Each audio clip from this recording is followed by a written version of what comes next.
সুপ্রভাত সবাইকে। আবহাওয়া দপ্তর বলেছে নাকি উত্তর 24 পরগনাতে বেশ বৃষ্টি হবে।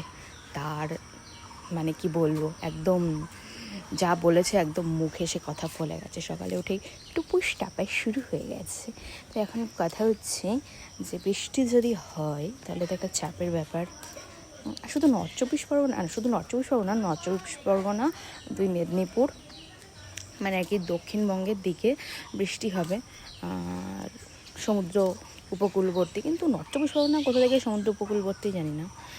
যাই হোক, তো বৃষ্টি যখন হবে, শুরু যখন হয়ে গেছে, তখন তো আর কিছু করার নেই, বৃষ্টিটাই হোক। দেখাচ্ছি তোমাদের ওয়েদারটা কেমন। খুব বাজে, সিরিয়াসলি ভীষণ বাজে। টাপুস টুপুস বৃষ্টি শুরু হয়ে গেছে গা। পড়তাছে দেখে বোঝা যাচ্ছে না, কিন্তু পড়তাছে অ্যাকচুয়ালি। আরে মাল সকালে সে রুটি দিলাম, তাও বসে আছে। এখন যাবো, গিয়ে বিস্কিট দেবো, তারপর শান্ত হবে। কান্দটা